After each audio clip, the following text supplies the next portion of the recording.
dating Pangulong Duterte nakabalik na raw sa Pilipinas. Alamin kung fact or fake. 4 na buwan matapos maaresto si dating Pangulong Rodrigo Duterte, nananatili pa ring mainit na usapin ang kaso nito sa International Criminal Court o ICC at patuloy na inaabangan ng mga Pilipino.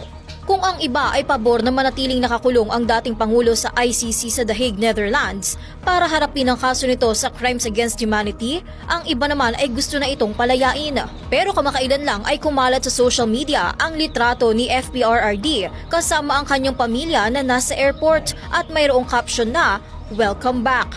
Tuluyan na nga ba talagang natupad ang kagustuhan ng ilan na makalaya ito? Alamin yan dito sa Fact or Fake.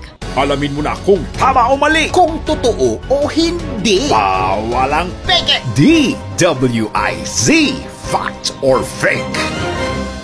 Kumalat sa social media ang post ng isang page na may pangalang Graham Barr na ang profile picture ay litrato ng dating Pangulong Duterte.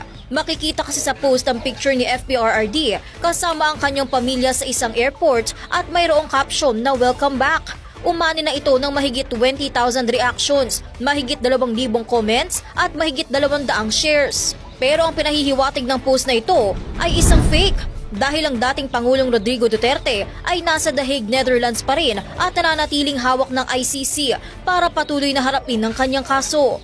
Bukod pa riyan, matatandaan din na nanalo ito sa katatapos lang na eleksyon bilang mayor ng Davao City habang nakakulong. Ngunit, hindi ito makapanumpa bilang bagong alkalde ng lungsod kung kaya ang anak niyang si Baste Duterte na kasalukuyang vice mayor ang tatayo para sa kanyang posisyon. Para sa Fact or Fake, Gia Rafael, nagbabalita ng tama, naglilingkod ng tama. Huwag magpapaloko, huwag magpapagancho, huwag magpapaskam. Bawal! Bawal ang peke. DWIZ. Fact or Fake.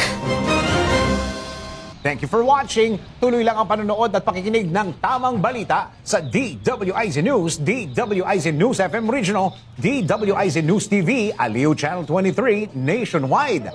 Mag-follow, like, subscribe at i-share ang aming mga social media accounts.